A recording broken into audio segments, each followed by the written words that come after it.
Hey, good morning, good afternoon. How is everyone today? Welcome to Banner and Backbones Anti-Fascist Book Club. I'm Nick Perro, and I am joined today by my good friends and colleagues, Chris Goldsmith, Veterans Fighting Fascism on Offense with Chris Goldsmith, the Find Out podcast, Task Force Butler. Did I miss any in there, Chris? You have a laundry list? Find Out podcast, On Offense podcast, Veterans Fighting Fascism, Task Force Butler, and we could leave it at that. All right, that sounds good. Good to see you again, Chris. You as well. We are also joined today by my good friend Evan Fields, who is News from Underground, Lincoln Square contributor, fellow vet, also Army veteran and friend over the last couple of weeks doing the window of discussion with us over here on Banner and Backbone and Centered America. Evan, it's good to see you. Good to see you too, man. I'm glad to be here. Glad you're joining us for the first time today. Yeah. And then finally, we have our friend Stephanie Wilson from Freedom Over Fascism.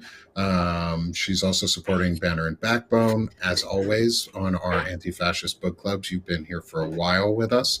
And over on Sick of This Shit Publications with me for chronic illness discussions with our good friends over there. And Stephanie's a historian. She has her doctorate in history. So the only time I will say this is welcome, Dr. Stephanie Wilson. Oh, thank you. It's good to see you, my friend, Steph. It's great to see you. I do want to say I'm not a veteran, but I was born on an American air base to a military, to a naval officer. So I don't really count, but I kind of sort of a little bit count. She's a military brat. MilFam is part of the community. Yeah, MilFam's in there. You got MWR treatment. Yeah, I have an old DOD passport from when I was a baby. I think instead of even a birth certificate, because they needed to, get me back in the country. So I think you count then. Oh, yeah. Mm-hmm. Excellent. Yeah, I think a DOD passport counts. One of us. We collect you. We collect civilians. Oh, I'd love to be collected. While we're on the subject, though, I just want to let you guys and all of the listeners know that I just spoke to the legal director of the Orders Project, where service members and veterans can call for legal advice about when they're going into a situation where they think there might be unlawful orders, or when they're in a situation where they think they might have unlawful orders and they are given legal advice by JAGs or former JAGs, former military judges. And so that's called the Orders Project, ordersproject.com. And they have a signal. And I just wanted to get that out there because, with three of you guys here being veterans, I figured our viewer base might, skew that way. And I want to make sure that is out there, that there is legal advice available, knowing that all sorts of potentially unlawful shit is going on. That's a huge thing, too, because when you're in the military, there's, everything's the chain of command in UCMJ, and you're scared to death of who's going to get informed of what. So that alone, having somewhere outside of the service to go and to talk to somebody about, that's going to make service members 100 times more comfortable, reporting those things and being open and honest about them. So that's awesome, Stephanie. Yeah, I think that,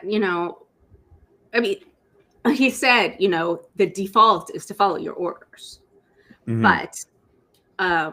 But know that there are people here who can give you advice and to have your back and to represent you if you need it, kind of a referral service. So ordersproject.com. Yeah, and I've talked a little bit about them too. I know Glenn Kirshner has mentioned them on a show of his, and I trust that Glenn is going to give out reasonably good advice and pretty good advice. He hasn't steered us wrong. And so when he mentioned it too, I was like, okay, this is another valuable, trusted source so far. And Stephanie, as you had your interview, I'm going to cross-post it here on Banner and Backbone as well to help get it out and get more eyes on it. And so look out for that, everyone, as the cross-post of Stephanie's interview, because I think it is important. And I mean, I wrote an article that came out yesterday all about legal definitions and defining what it means to be either a civilian, or unprivileged belligerent, or a combatant, and how proper like handling of orders are supposed to be done, or chain of command is supposed to be done for the transfer of wounded people who are brought on board and detained. So I think having this understanding out there is going to be vitally, vitally important. And I think really soon too, because the Senate is having some very intense hearings now on things that are going on and the illegalities of them without authorizations and things like that. And I think it's really important that we start like keeping this in the front of people's minds and get ahead and build the narrative on it of, if it's not do not obey orders, it's only obey legal orders. And I think if we get ahead of the narrative and define it as it should be, is only obey legal orders. If presented with illegal orders, here's your option. Or ahead of time, go here so you know what legal orders are and can appropriately prepare and defend yourself and be on offense for yourself. I mean, it's been a long time since I was wearing a uniform, right? I got out in 2007, but I don't think that I had ever heard the term unprivileged belligerents until the last week. Had I come across that as an E3 in Iraq, I would have no idea what that means. Yeah. I mean, the most specific training that I got in handling detainees was don't call them POWs because they get more rights that way and they can use that in court. Which is actually part of the training I've received too. Like, you don't call people POW until it's been an established status. And you don't want to be the one to establish that status on your own. So I can only imagine that young sailors, Marines, Coast Guardsmen, whoever it is pulling these people out of the water, I don't know if unprivileged belligerence has been something that's briefed to them, what it means for them as the service members interacting with these people.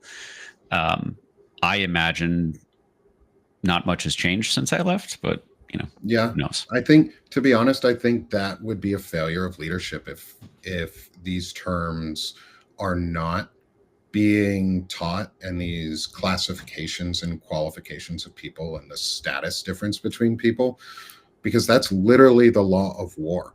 Like, it's all in the law of war manual. And a lot of like the definitions I pulled out are law of war, Geneva Convention, and you should know these as a service member. And am I saying that I knew all of this information when I was a service member? No. And I was in the intelligence community that handled people. Like, I knew the distinctions, but I didn't know it to the level I now do. Like, I'm teaching myself so that I can better prepare and equip everybody else around me.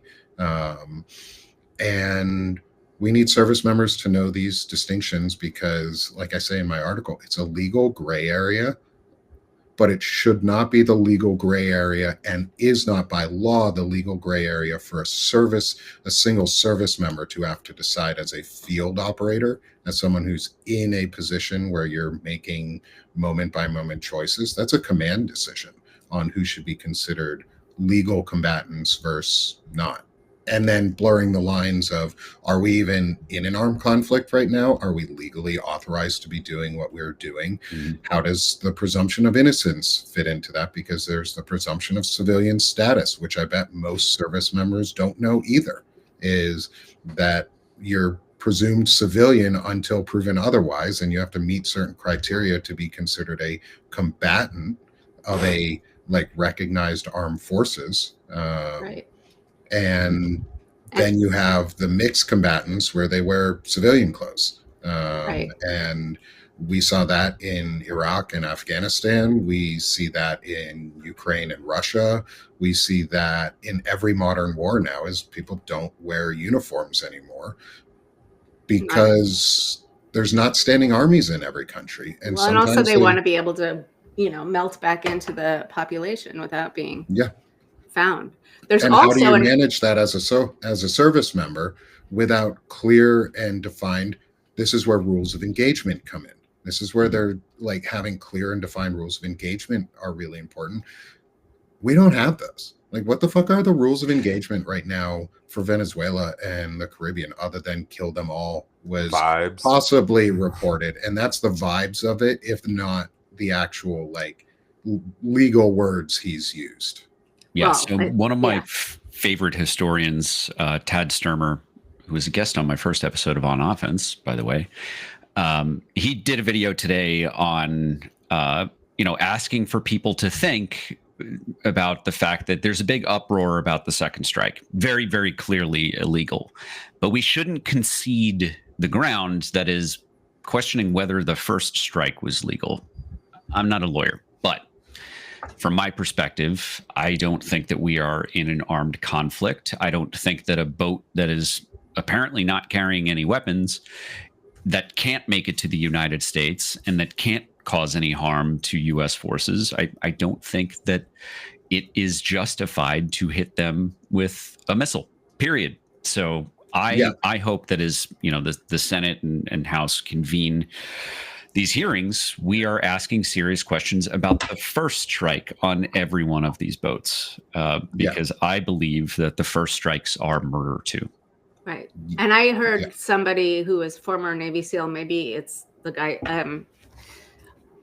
who was an officer, saying not only is it the law of armed conflict, but there's a different law of armed conflict for the maritime conflict, which is very clearly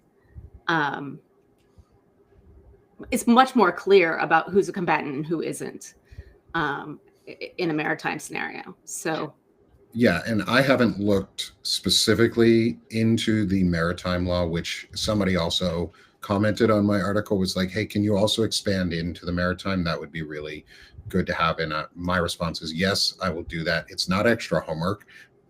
It's preparing myself for these discussions so everybody else can be prepared. So like, I want to know those differences too. But we also have to, like, in the end, the real question, like Chris, you just asked, was, is it murder first and foremost? Like, that's the most important question. Are any of these strikes legal? We've now possibly murdered, at this point, extrajudiciously killed at the very least would be, I guess, a term. Over 80 people. Over almost, I think it's 85 plus now, because we killed 4 more yesterday in the 22nd strike. 4 more people on an unidentified vessel in the Caribbean. The U.S. military, specifically the U.S. Navy and the Marines right now, are killing people just without cause. And military has built into it a due process system. And part of that system is identifying who is a lawful combatant and who is not. And that's a really important distinction. And those distinctions require competent tribunals. Those distinctions require oversight and congressional approvals. And none of it's happened. And I think all of it falls squarely on Pete Hegseth's head right now. Yeah. What's important for us to consider now, I really hate slippery slope arguments, but I'm saying this as a threat analyst, as someone who wrote manuals on what the Trump administration would do should they be elected like 2 years ago. And I've been right to the month on a lot of that. So I don't say this lightly, but if we are treating civilians outside of the United States as lawful target, it's not lawful, but we're treating them as if they're lawful targets for violence. I don't think that the Trump administration's logic wouldn't apply to killing terrorists domestically. And Antifa, of which I am a leader, by the way, come get me, motherfucker. Antifa is now a terrorist organization. You know, I lead an organization called Veterans Fighting Fascism. I file paperwork with the IRS, right? There's a solid fucking paper trail that I am providing material support to Antifa by, maintaining my websites. Am I a lawful target because I'm a terrorist now? I don't think that the Trump administration's logic, with Stephen Miller basically driving domestic policy, would prohibit an eventual use of military force against me. Well, they haven't.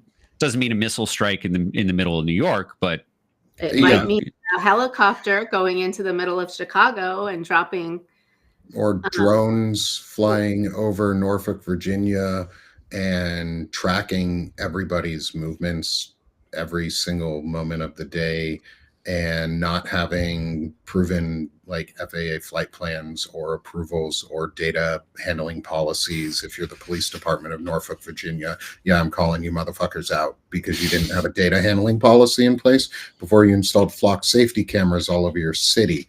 And that's fucking atrocious.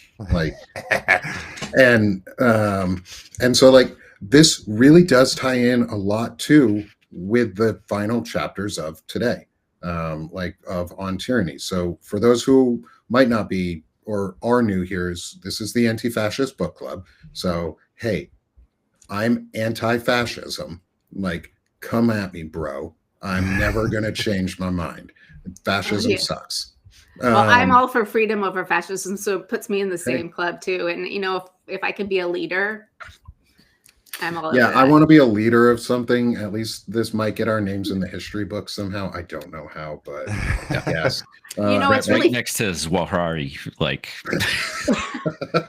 Well, we need to put it in the notes, dear future historians. And I say that laughingly because when I was doing my dissertation, one of the subjects I was writing about wrote in his notes, I hope for future historians you're looking at this right now.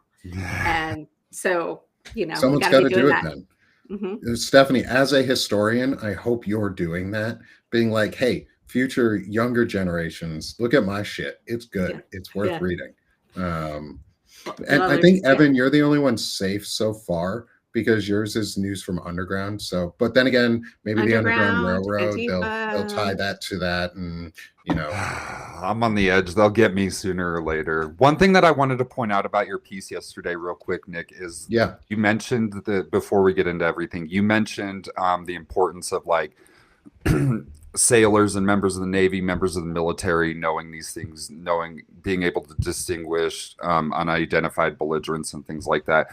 One of the most important parts of that piece that you put out yesterday that I found was like the civilian response to it. And by you putting that out there and letting the civilian world know that information and like teaching them about it, I think you saw it in the response, but that only equips them with being able to put more pressure on elected officials and more pressure on the media and everything to cover it in that way. So I thought that was a really good aspect of it. I just wanted to get that out there before we got started.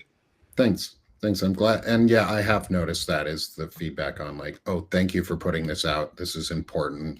I'm glad we now know this. And that was the intent, is make it easy for somebody who is not in the armed services or in the armed services who doesn't know this either, to take a look and go, oh, this is what the law of war says. This is what the Geneva Convention says. Here's a couple links to how to get there. I cited all of my sources throughout the entire thing. Like every quote has a source on it.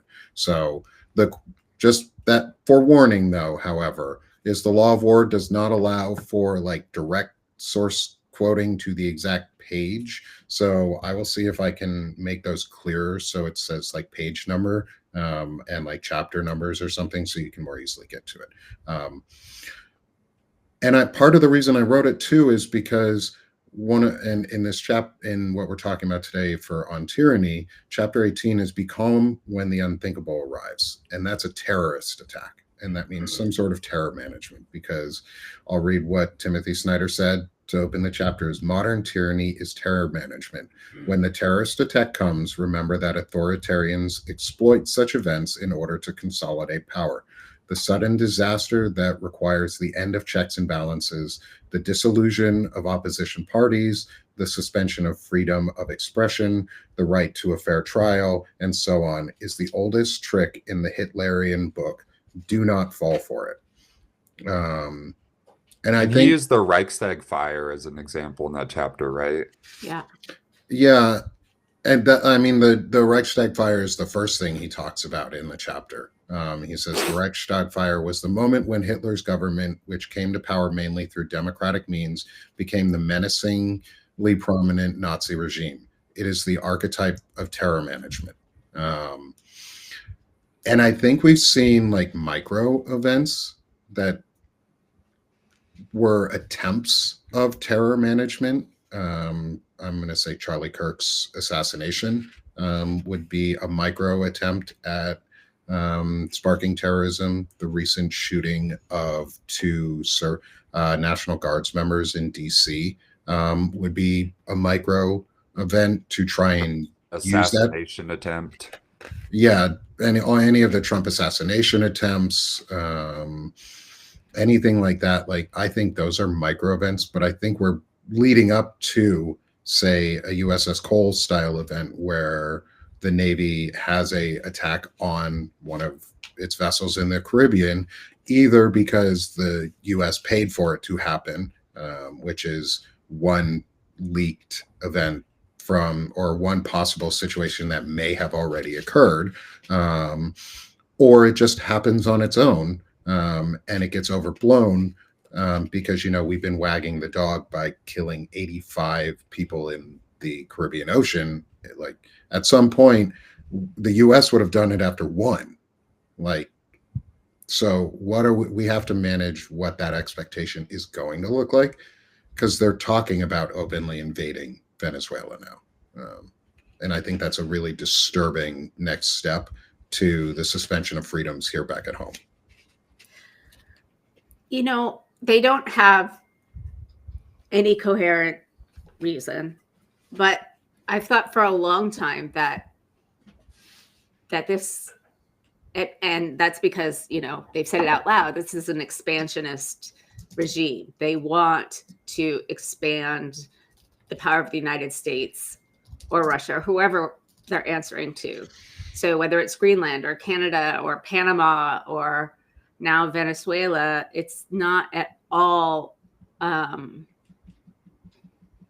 it's not surprising to me that they are attempting to invade it. It's both a wag the dog situation, hey, look over here, but it's also a atrocity on its own to get us into to a stupid war that makes everything worse, that just reinforces the problems that they're saying they're fighting against, but they really want to, destabilizing South and Central America is really not going to help the immigration situation, sadly.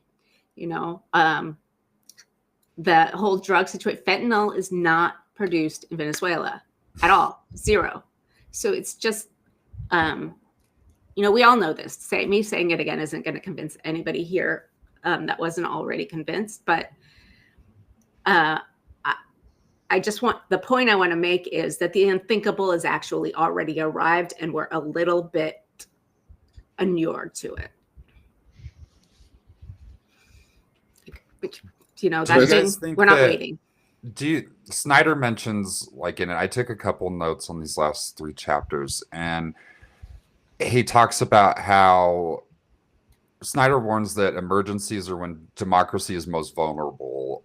And because people accept drastic measures in exchange for safety, do you think that the American people are going to buy that? Do you think that they're going to accept any drastic measures in this situation for perceived safety? I mean, we see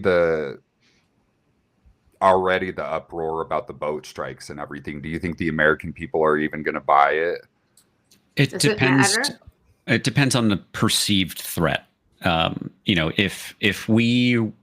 If the homeland were to be struck by something that looked like a foreign adversary, I do think that even as idiotic as everyone in this administration is, there would be an American Pavlovian response to rally around the president.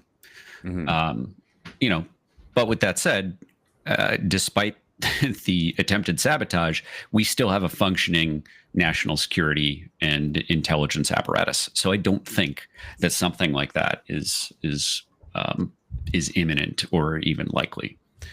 Although that's like degrading, you know, every day with, you know, the Five Eyes sort of kicking us out of their intelligence networks in the Caribbean. And I don't know. I feel like we're still looking ahead for some event, and we've kind of downplayed all the things that have happened thus far.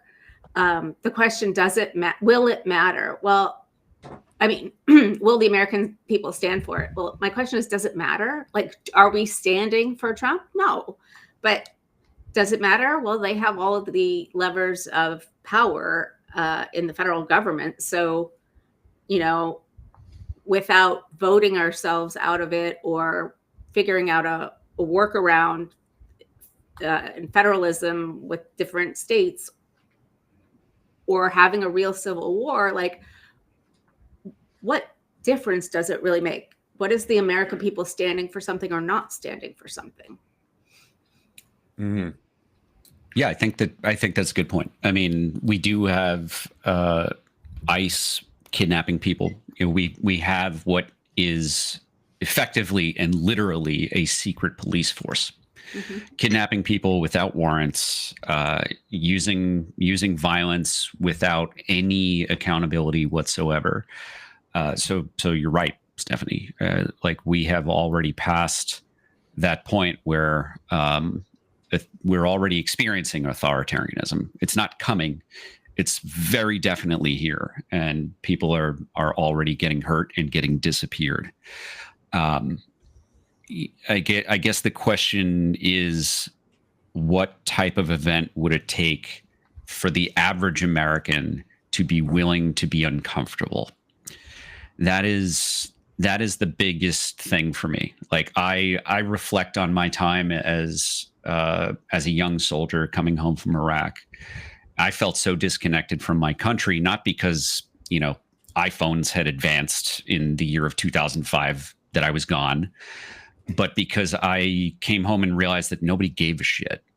Nobody cared that my friends were getting hurt and dying, and that I, like every one of my friends, would pay for the war for the rest of our lives. But we were a country at war. And, you know, that's and I bring myself back to then, where I used to be like, why isn't anyone talking about fucking Afghanistan? That war started earlier. You know, in 2005 or 6, when I got home, no one was talking about Afghanistan. So my expectation for the average American, meaning the plurality of the majority of Americans, is that the majority is not willing to get uncomfortable unless they are already feeling catastrophic personal pain. And that would have to be an economy that is in shambles. It would have to be grocery stores are empty. It would have to be like the beginning of the pandemic was. The beginning of the pandemic is the thing that convinced enough people that they shouldn't vote for Trump again. But that was a smidge of Americans whose mind were changed, even though every one of our lives had changed for the worst in an incredibly dramatic way. Yeah, and that took a cataclysmic event where every single person's life in America was touched. And I don't, because you were the thing that I was thinking about, Chris, is you said that there's that paper trail leading back to you being a supposed member of Antifa, and with Trump designating and coming after Americans, like, would that be the event? And even then, we're so divided that I don't think that him coming after Americans, if they were labeled as Antifa, I don't even think that that's a bridge too far for most people, you know? Well, they're already coming after Americans. Yeah. They're already coming after. I mean, there was a guy in, was it Norfolk or Arlington maybe, where they got some military and veterans too. Yeah. Veterans and active duty in uniform, and kidnapped them off the street. If that's like not American, then not sure what is. We become so desensitized to war itself, and I think, and to me, that's really on purpose, is the technification of war and removing the human element from it desensitizes us to where it's now like war to a lot of people is what is the profit margin and not what is the human cost, or what is the cost in general. And I think we need to, part of what I'm trying to do anyways, and I think part of what a lot of us are trying to do is rehumanize war and what it actually means to be at war and what it might mean for our own homeland. And although we may not be in a high threat assessment for an event to happen, it's concerning that events like what happened in Russia with Operation Spiderweb can happen, and the lack of security that the US has around drones. Like there are unidentified flock safety drones flying in Norfolk, Virginia, outside the largest naval station in the world. Like that should be concerning to every American as a national security threat. Of if you get used to drones flying around right outside a military base that aren't identified, what happens when a swarm of those drones, say, either attacks the civilian population to start an event or attacks the military population, which either through the civilians because they live outside a base, or just attacks the base and we lose the largest naval station in the world in one swift go. Like that's a threat that we're not prepared for because our government doesn't want to be prepared for it. And I think that's part of the catalyst too of these Black Swan, false flag, these types of terrorist events that can and may eventually happen depending on how desperate this regime feels it is, because a cornered wolf will do the most extreme things to get out. And that's what we have to treat them like. They're a wounded, cornered wolf that's going to take the most extreme measure if they think it's going to keep them in power and make sure accountability doesn't come their way. So that's my fear, is like the idea of like we're going to see one of these on purpose is unfortunately like a real fear nowadays.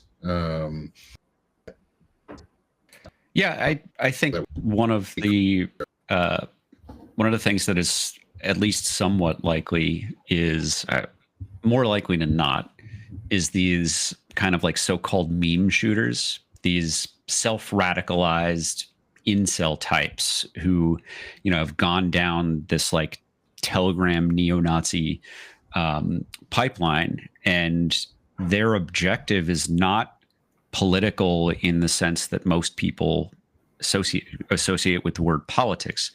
Their greatest idea is just to cause chaos. They're doing it for the laughs, as if life is a video game.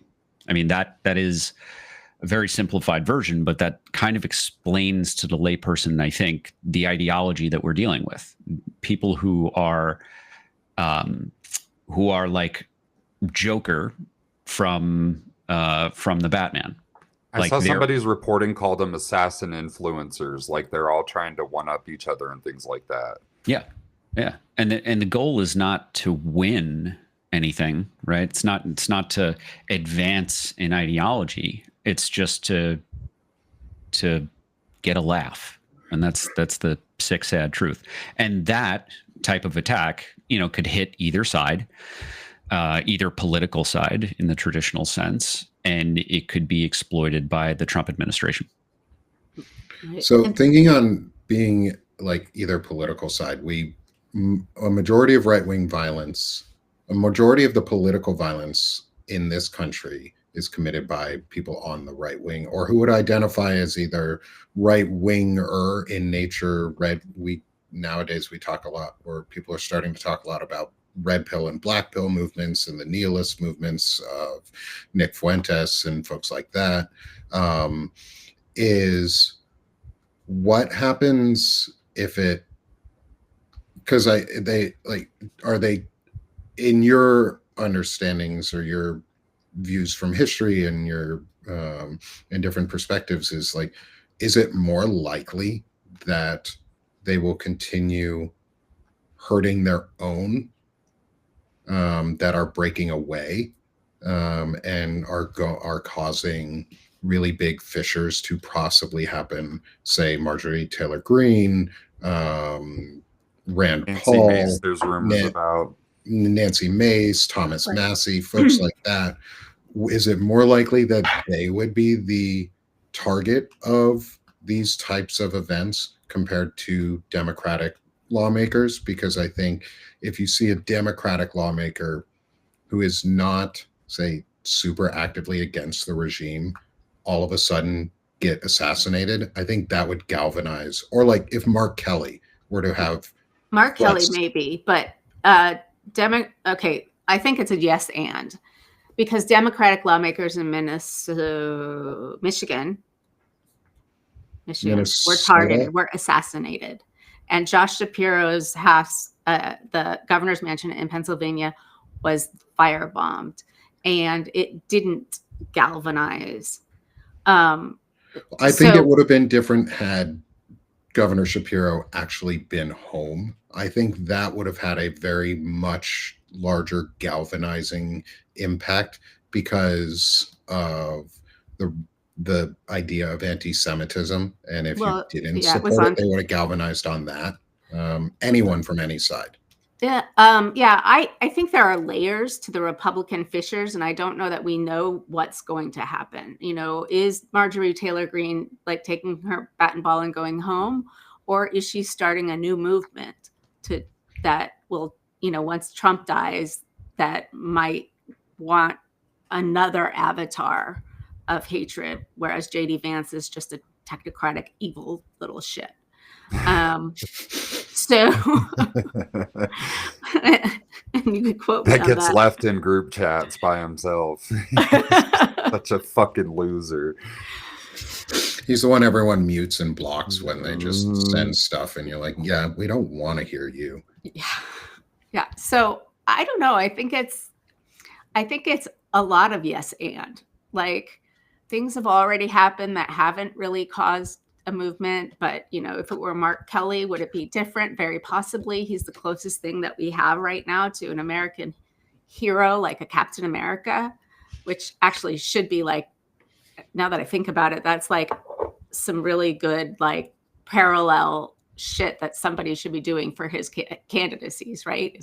Is casting him as Captain America, which was actually started. Okay, I'm going to take us on a little bit of a side trail here. Yes. So in the 40s, before the United States joined the war, there was a big Nazi movement. Mm-hmm. And a bunch of young men who were Jewish were really pissed off that the United States was not getting into the war. And they started creating comic strips where they created characters that punched Hitler in the face. It was the initial episode of Captain America, in order to try to get the American people on the side of anti-Nazi, like to get us into the war to fight these Nazis. So, like, things that you might think are sort of related, or maybe, wow, that's pretty coincidental that happened at the same time. No, that was like absolutely, my kid did a report on this, so I know it more than I maybe would like to. But there's a lot of, this is a freaking big country, and there are a lot of things going on at one time, and pulling apart the threads is really, really hard. So yeah, there's that cultural aspect of promoting anti-fascism is super important. And not to pitch my show again, but On the latest Please do episode of pitch. On Offense, I got to talk to Ken Casey of Dropkick Murphys, and I got to ask him, like, hey, I grew up listening to punk music. That's awesome. What happened to all of your colleagues, your contemporaries? And like where is Rancid? Where is even not necessarily punk music, but like System of a Down? You know, I know fucking Tom Morello is off doing his thing, but like Rage can't get back together for actual fascism. Like now that it's here, those types of cultural movements, I think, helped to galvanize people against the Iraq War. You know, in my youth, I think that those types of movements obviously influenced the rejection of the Vietnam War in the 60s and 70s, right? You think about like the whole entire hippie movement, right? It was art. It was music. Those types of things are important. And you know, we've got books. That's what this is for. Yeah, that could be a form of art, but we need something that's more attractive. We do. I've been talking about this for a long time. It needs to be like everywhere. The right has figured out, how do we talk about politics without talking about politics? And we do a shitty ass job of that. You know, it's more movies, it's more music, it's all of the different ways that we consume culture, even if it's creators not talking about politics. And I think that, one, we don't fund it properly, as all of us might actually understand. But also, like, I don't think we appreciate how important it really is to the entire zeitgeist and to actually getting a group, you know, whatever it is, the critical mass in a movement to, you know, overthrow this regime. I think it's going to have to be creators and people, excuse me, because we see with the stranglehold that Trump has on the media essentially right now with the mergers and the acquisitions and everything that and how billionaires are funding right-wing media but not putting any, because there's no incentive in putting any money in on pro-democracy or, you know, pro-left or liberal movements. And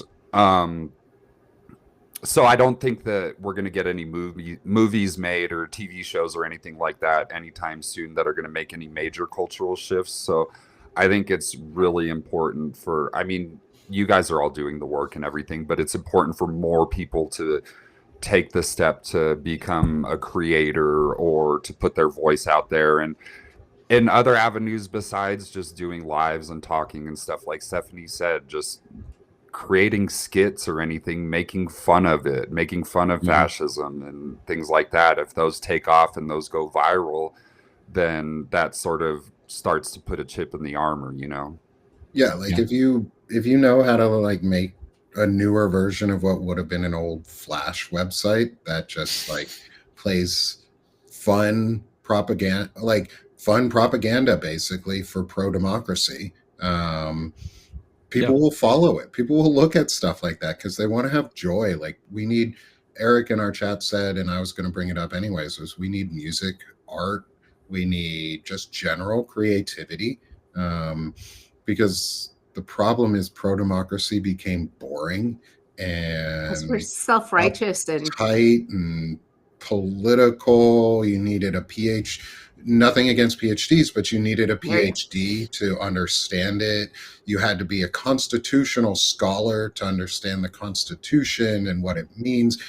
But that's not what the framers and the founding fathers wrote our documents for. It was for the common person to be able to say, hey, these are my freedoms. This is what I can do. And this is what the government is limited to. And MAGA and the right wing taps into the ability to do stuff like that on a much better scale than we do. And I keep saying it is we need to flood the zone for democracy, but we just need to flood the zone with good content and Right. strong, like what Evan you described as scholar warriors, and intelligent masculinity for men who need to step up and do the space that women have been doing for a long time without our support. And we need to have some vaginal fortitude to punch a Nazi, and or make it zeitgeist and popular opinion that that is the right thing to do, either metaphorically or literally, if it has to at some point. And I'm not advocating for violence. I'm just saying, like, I grew up with punk rock and heavy metal as my music scene. And what movies were you watching? I mean, you're a young one, but even in, you know, especially in the 80s. I grew up on Star Wars and wore through multiple copies of that. That's an anti-fascist movie. Yes, but a lot of things are like, I mean, one of the greatest things I think in this century has been Hamilton. I mean, and a lot of people know it, but that is a work of genius. We need not just more. We need more works of genius, but we have to understand that small is also good. I've started. The more you put it out, the better it is, because you'll learn to be more creative. You'll learn your own craft, and if you like it, and like I've been doing Substack now and lives like this for 6 months almost, and it's taken me a while to get better. Like, I'm learning how to be a better host. I'm learning the tool set. I'm learning how to be just a better guest, and like how to get information out in a good way. And I think part of that too is our final 2 chapters, just in general, are be a patriot and be courageous. And well, yeah, be as courageous as you can. That last one is when the unthinkable is here. You have to continue to be courageous, even at the risk of death. Like, you have to be willing to die for freedom, or you'll fall under tyranny. That's what the chapter starts with. It's live free or die. That's New Hampshire's motto. New Hampshire, start living up to your motto, bro. Right. Like, I grew up next to you, upside down Vermont. Live free or die, and we ain't free if we're under tyranny. Right. It's also, you know, Hamilton saying to Burr, you know, what do you stand if you don't stand for anything, what will you fall for? Like, it's all part of the same thing, but I think we're so big and disconnected from one another, and things happen on the other. Eric in the chat saw someone kidnapped in Miami on the way to the airport this morning, but me in Massachusetts, especially since I don't watch TV or cable news, it's so far away that we have to figure out a way to make the immediacy more, humanize each other. I'm going to have somebody on in a couple of weeks who studies. Hey, this is another, Eric, I'm warning you, this is a little bit of a jog.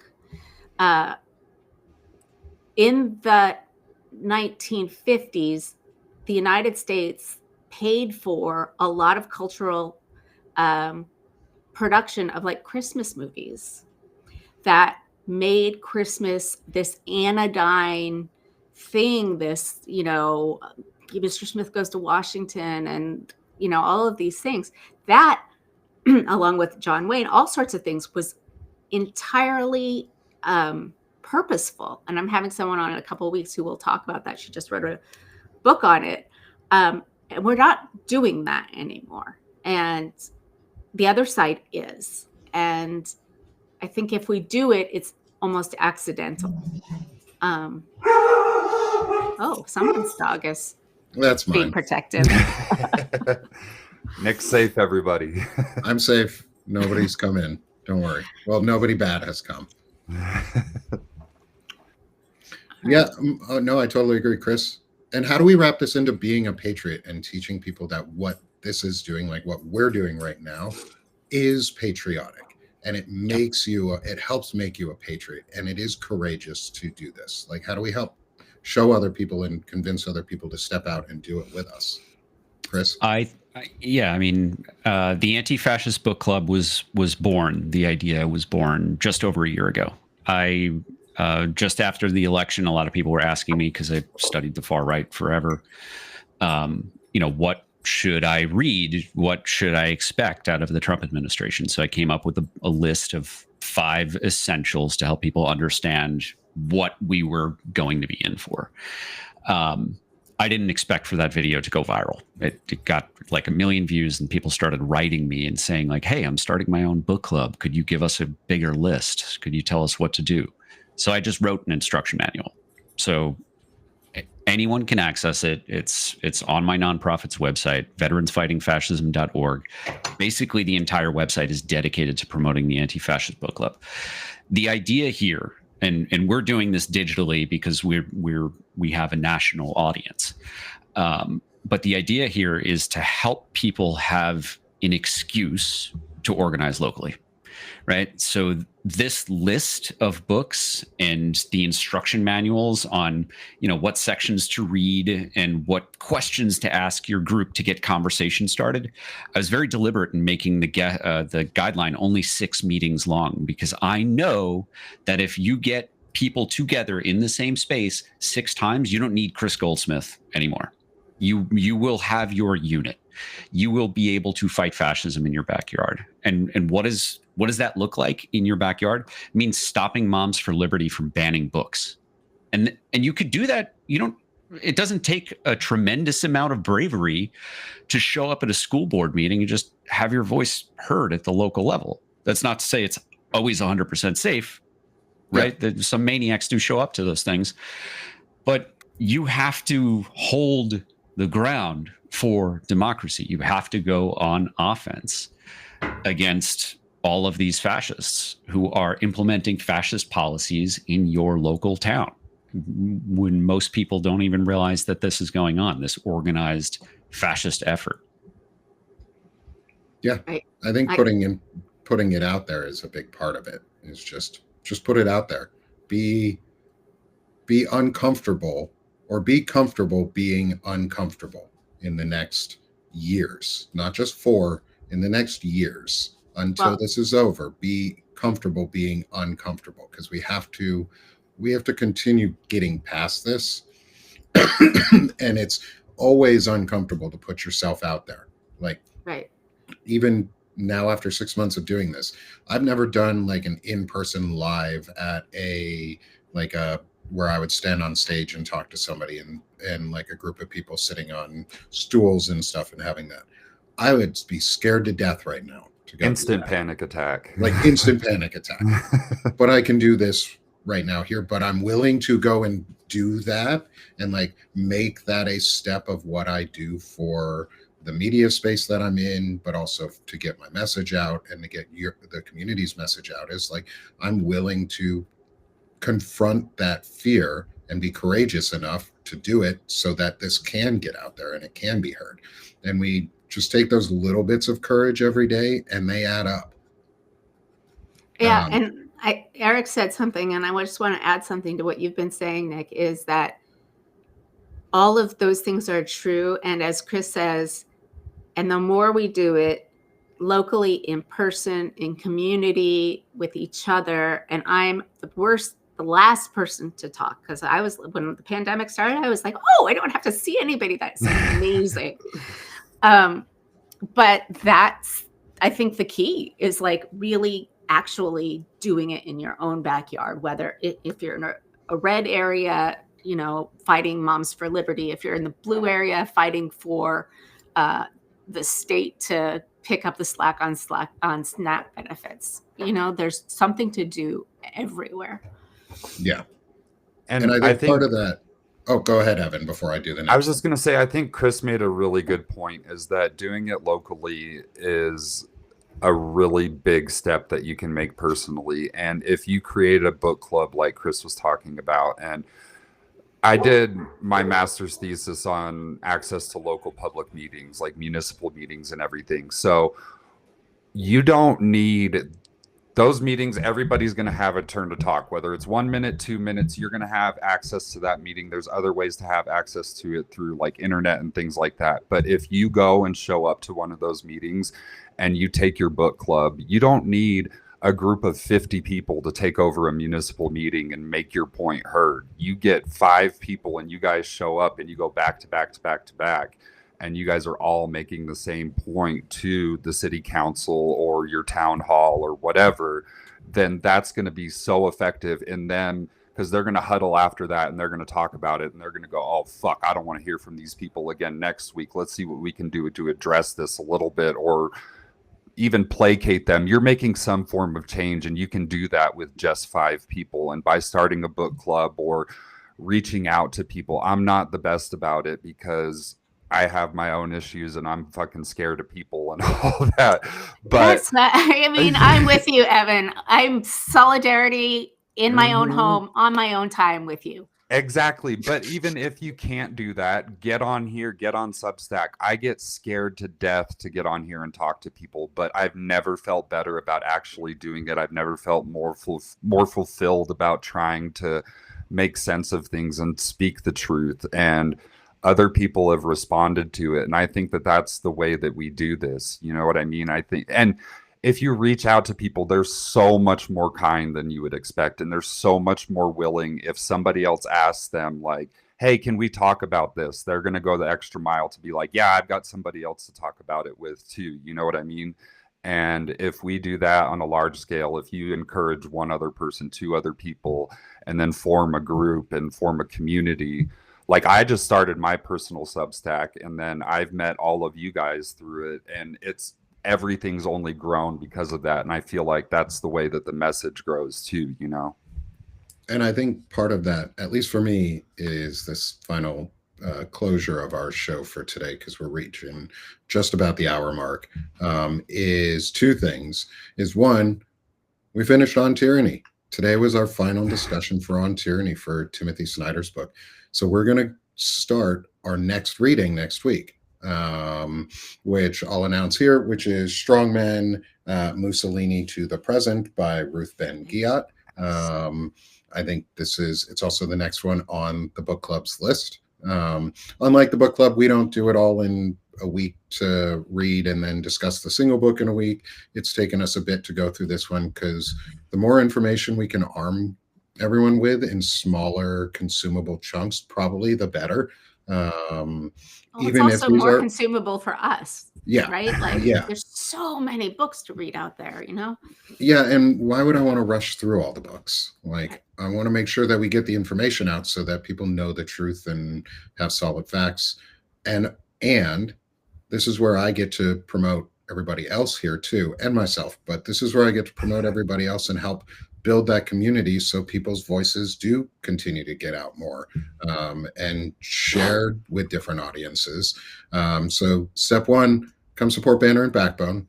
We are running a special right now for Blue Friday, where you get 50% off your first year, I believe it is, as well as we have now opened our founding subscriber program for the Backbones of the Banner, and feel free, if anybody wants to become a founding subscriber, you can always opt to go over the founding pledge if you'd like to, but any way you can support is how you can support, and that's really important, is free subs, paid subs, sharing, forwarding, re-emailing, sending your chat groups. That's what makes a difference, and that's how the word gets out more organically. Next on our list, and I'm going to go from bottom to top, starting with her new icon or her actual logo that I finally got up there, is Stephanie Wilson with Freedom Over Fascism. Steph? So I have a podcast and live show, Freedom Over Fascism, which is Tuesday and Wednesdays at 1 p.m. Eastern. And I've been doing this for 2 years, and I'm on episode 101 or something like that. And my point is to help people understand the context of our moment, what we can do in community, how we can make connections, and how do we take civic action. And I love alliteration, so that's kind of a little bit of and the Oxford comma. But so, and I'm a little bit of an intellectual snob, and I really am sorry about that. But the point is to really try to get as much information that's interesting, talking about the issues that really matter to various pieces of our community, the things that are below the surface, not just the daily news. So please come and join us. You can find it at freedomoverfascism.us on every audio podcast platform, and on Substack, which is where that link will take you. Awesome. So thank you all for being here. Thanks, Steph. And next, good friend, News from Underground with Evan Fields. I appreciate you, man. Yeah, you guys subscribe to News from Underground. A lot of people know me from my work with Lincoln Square, writing for them and everything. But I run my own publication on Substack called News from Underground. And I do a weekly show called the Midweek Burn on there, where we're just starting to do interviews. This week we had on Tara Palmieri and Rick Wilson. So that was exciting. Wow. We've got some guests lined up for like the next month. And I just try to promote transparency, call out the bullshit and corruption where I see it, and just shine a light on, policy and good things for democracy. So I do a lot of writing on there too. You guys can get the Underground newsletter, all that sort of stuff. Yeah, check it out. I appreciate you. Appreciate it, Evan. Thanks so much. Glad you're with us today. Glad you joined us for your first show. Yeah, and I'll be back. Trust me. Awesome. And then next, my good friend Chris Goldsmith with On Offense. So, Nick, can I throw you a curveball and ask if I can share my screen for a moment? Oh, heck yeah. Okay. So does it give you for the audience, this is not something I cleared with Nick. He doesn't know about it. So I apologize for the technical difficulties as we try to figure out how I can share my screen. Oh, I got you. We'll Okay. get there in a second. Are you already seeing the preview, Nick? Did you hit the little Yes. thing at the bottom? Okay. There we go. There we go. So Ooh. in the spirit of being labeled a terrorist, I wanted to create a how-to Antifa guide. So I'm not going to post about this because I'm not totally ready, but this is a little gift to people who are watching this show right now. You are the only ones who are going to know about it. I'm not posting about it until it's ready. So if you find a broken link, I'm sorry, the site is not ready yet. But I created a brief list, a short reading list, expanding the Anti-Fascist Book Club reading list. So the first part teaches you how to understand anti-fascism, understand fascism so that you recognize it when you see it. This is how to fight against it. It is an academic overview of anti-fascist action throughout history. And I think it's important to note that though fascism only became a thing in the 20s, 30s, when Mussolini, basically named it that, the ideas behind fascism hadn't, they existed for long before that. So the Black anti-fascist tradition goes back to predating before the rise of Mussolini and fascism. So I think it's important for people to recognize that fascism existed before the name existed. So that's my little gift to you. If you go to veteransfightingfascism.org, up at the top, you've got your 0 through now 4.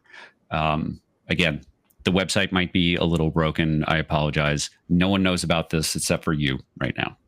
And it may or may not get linked in the show notes when we are done all of this today. Thanks, Chris. Thanks for that little preview. I like it. And go subscribe to Chris. Sell yourself, Chris, if you can, for your On Offense. Find Sure, out, yeah. everybody. So the biggest thing I'm doing right now is On Offense. The nonprofits don't pay, frankly. If you want to donate to the nonprofits, that's great, but I don't pay myself for that. But I do need to make a living, and I am doing that with On Offense. So if you look for On Offense on any social media, it's at On Offense Pod. On Substack, it's onoffense.substack.com. Be a free subscriber. You're going to get everything. Paid subscribers will get full versions of my video podcasts as soon as I get them from my editor, which could be 12 hours before it goes live, could be a couple days before it gets live. I'm going to try and stack up episodes before the holidays because I want to publish every week. Awesome. I look forward to it, and definitely go check out Chris's stuff. He's got some incredible work out, and his interviews are awesome. Also, his new studio looks great, and that plush leather chair looks pretty comfy. So good work, Chris. And Thank you, it's sir. fun. It's fun to get to do these shows with you. So thank you for hosting these with us. I appreciate it a lot. And then finally, come subscribe to me at Sick of This Shit Publications. It's where I do most of my non-political stuff. I'm trying to put it over not overtly political stuff or less overtly political stuff in some areas. Chronic illness discussions, poetry, creativity. I'm working with Stephanie Wilson and my friends Beth Cruz and Soso on some really cool stuff around creativity and photography and getting meditations out and different things like that. So come join us there. Come help me build that so we can all be visible and seen. And yeah, and then finally, again, join us here at Banner and Backbone. Come back next week, where we're going to start our series on Ruth Ben Ghiat's Strongman. I think that's going to be an incredible discussion we have over the next few weeks. And I will post links. Chris is showing off the video or the book cover. I'm going to post links, as always, for Thrift Books and bookstore.org, I think it is, or com. I don't remember which one, but so that you can get a thrifted version or from a local library rather than through the big retailers. So thanks, everyone, for being here with us for another incredible episode of the Anti-Fascist Book Club here on Banner and Backbone. And I look forward to talking to everyone next week and seeing everyone in the audience. Look for the show notes. They'll be out soon. And then, as I say goodbye on Tyranny, this will be the final episode 2 of the upcoming Banner cast, where I'm going to do the full series on Tyranny as a back-to-back, I think 9-hour, almost 10-hour long Banner cast. So check that out. You get a replay on all of the channels here coming up. And see all of our lovely faces for an entire day if you want. And then you can pick it apart and view all the learnings throughout. So thanks, everyone. Look forward to seeing you all next Friday, and have a great week. Go be anti-fascist and go be on offense for democracy. So thanks, everyone. Talk to you all next week. Thanks, guys. Thanks, guys. Have a good one. Thanks, guys.